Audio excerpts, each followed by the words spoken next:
man Nate, man. Shout out to Nate, bro.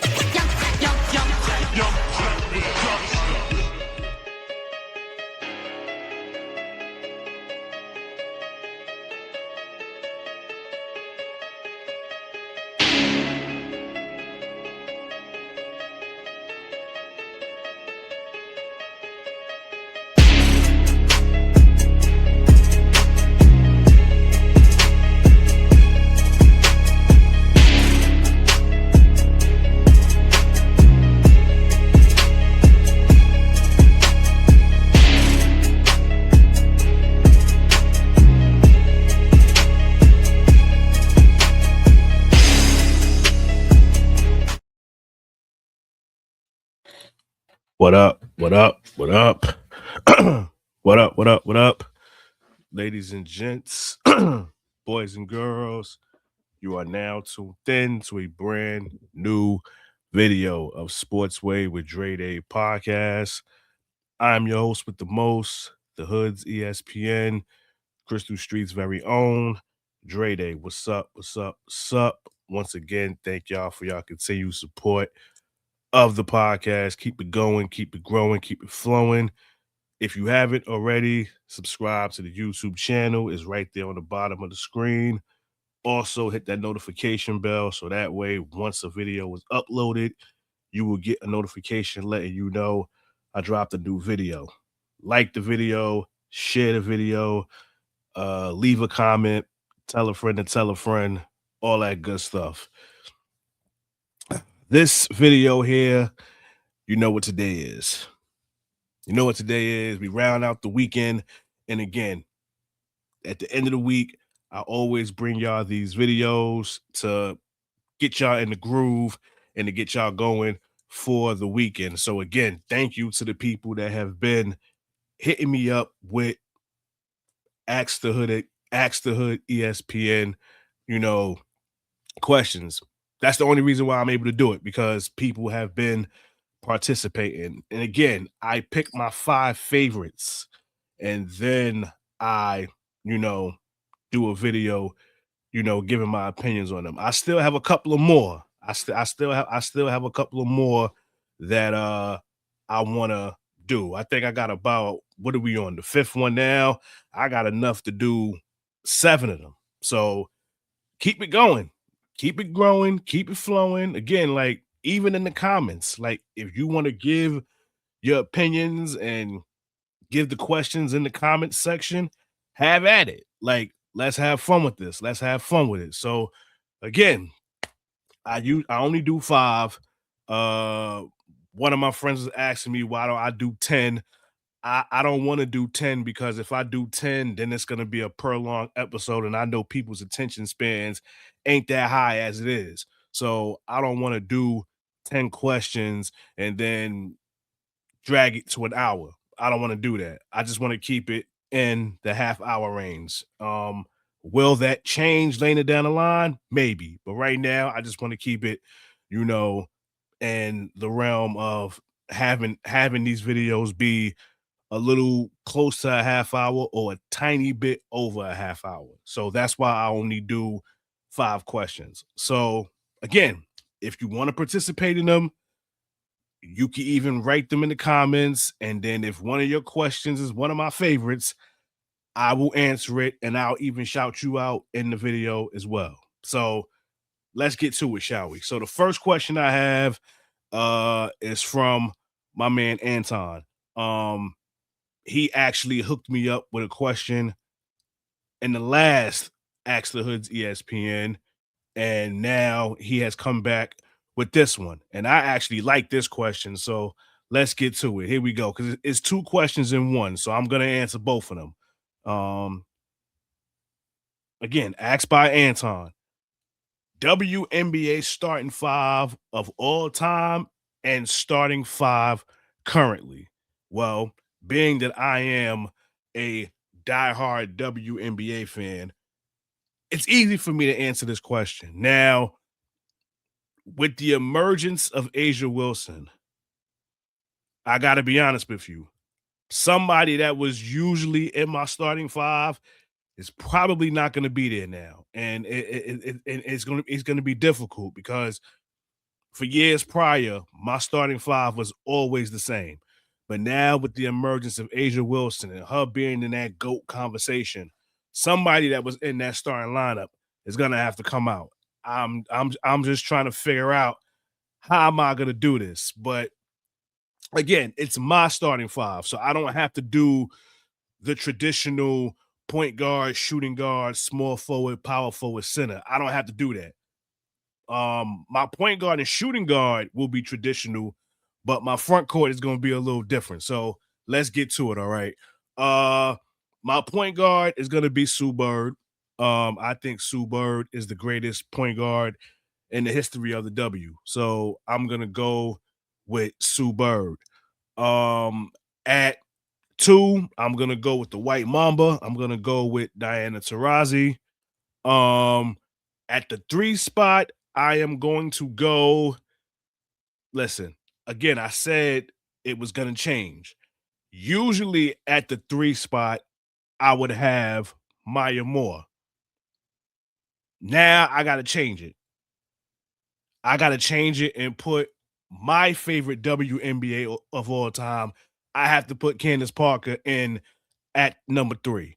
Because for me, Candace can play all three front court positions. She can play 3, 4, and 5. Hell, she can play point guard if she wants to. As far as the two, I don't see her doing that, but she can play 4 out of 5 positions.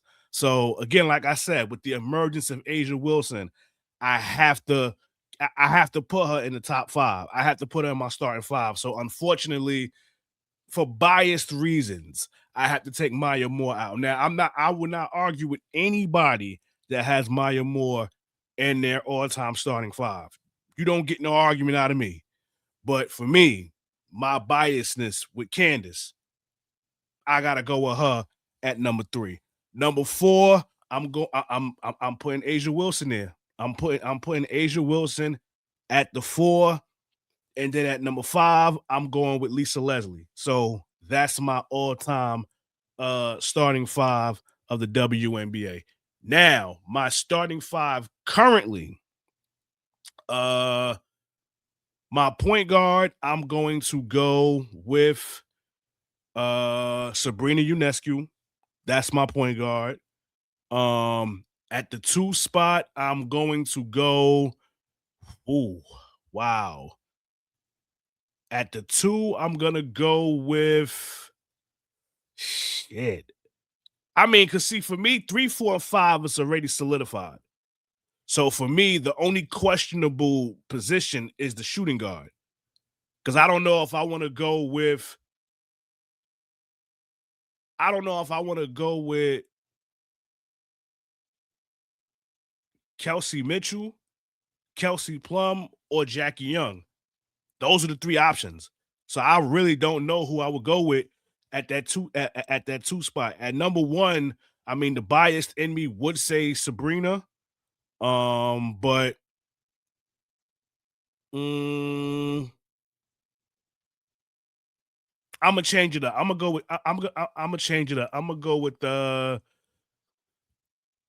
with Chelsea Gray. I'm gonna go with Chelsea Gray as my starting 5 as my starting 5 point guard.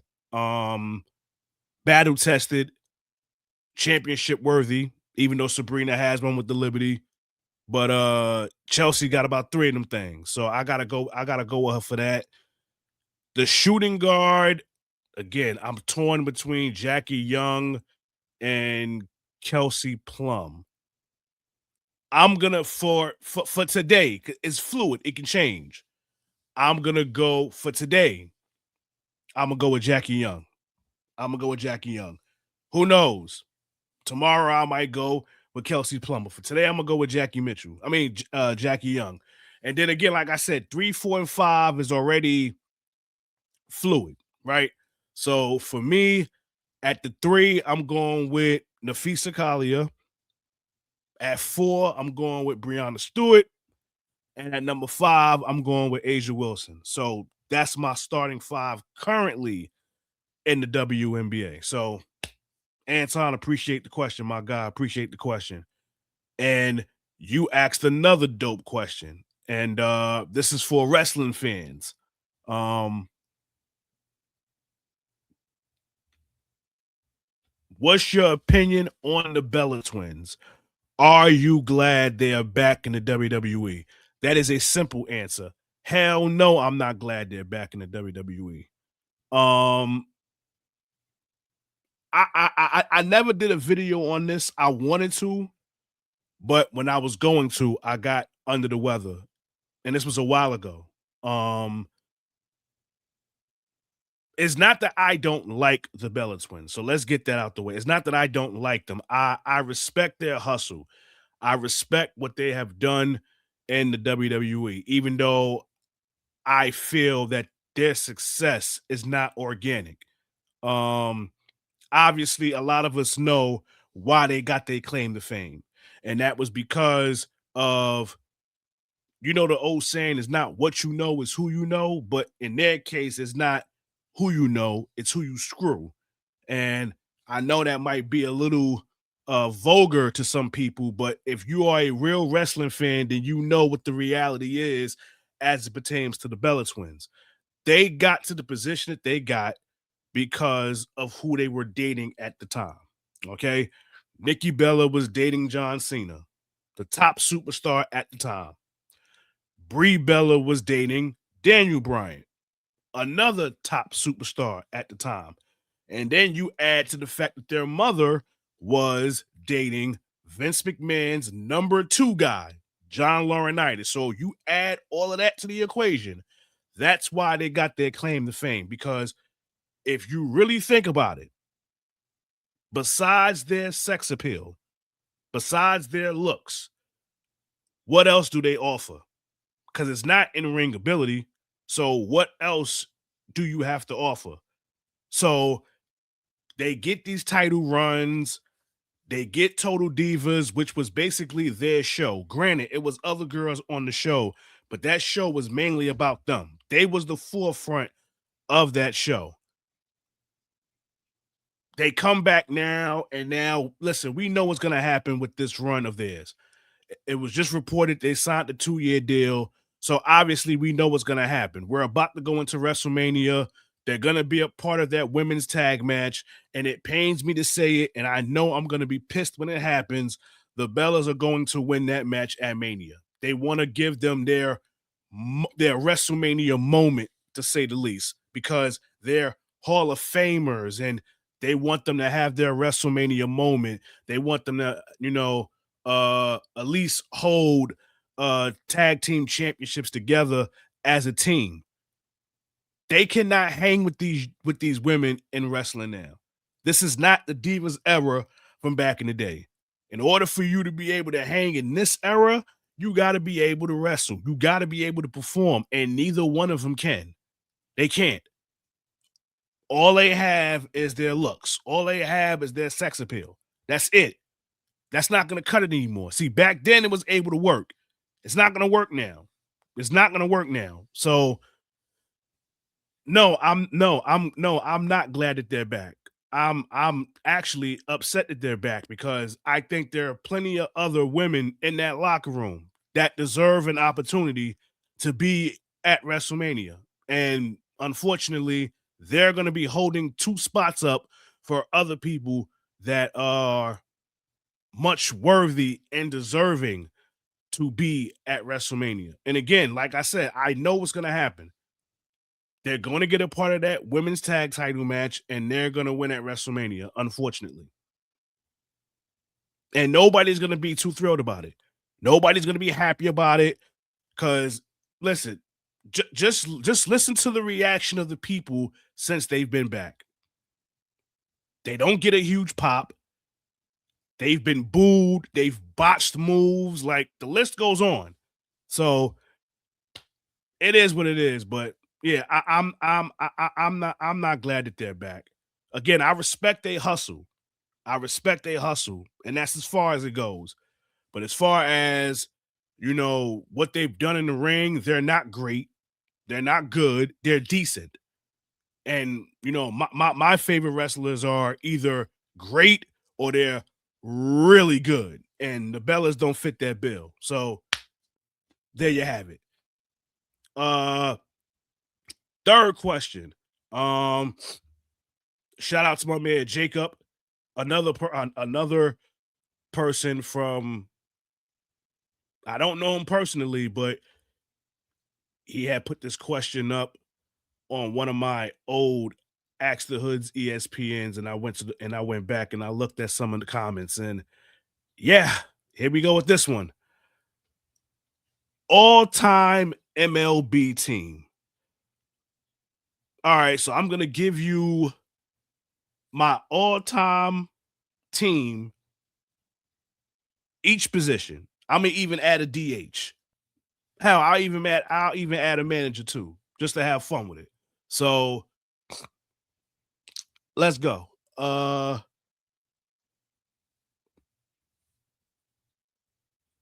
First base, I'm gonna go Albert Pujols. Second base, it's gonna be an unpopular opinion, but I'm gonna go with Robinson Cano.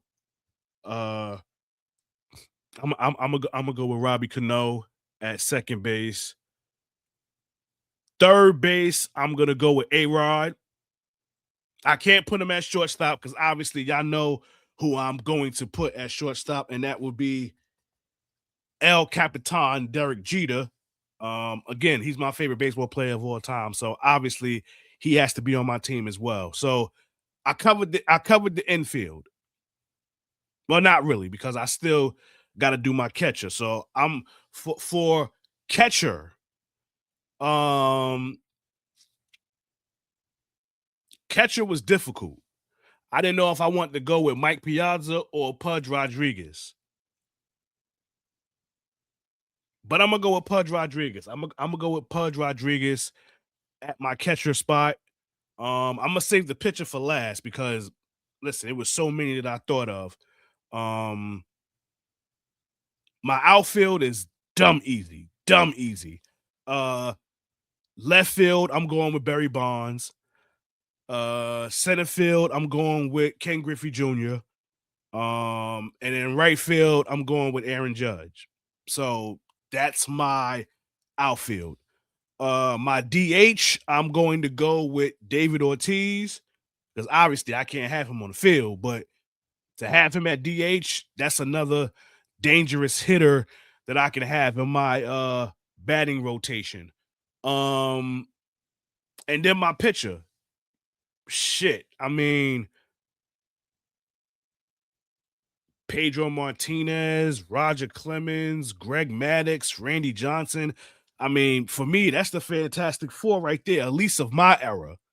Oh, wow, that's a tough one. Pedro, Roger Clemens, Randy Johnson, Greg Maddux. I'm not gonna lie. It's a toss up between Roger Clemens and Pedro Martinez. I'm not gonna hold you. It's a toss up between them two. And yes, I do believe Roger Clemens should be in the Hall of Fame. Um, Pedro's already in, rightfully so. I'm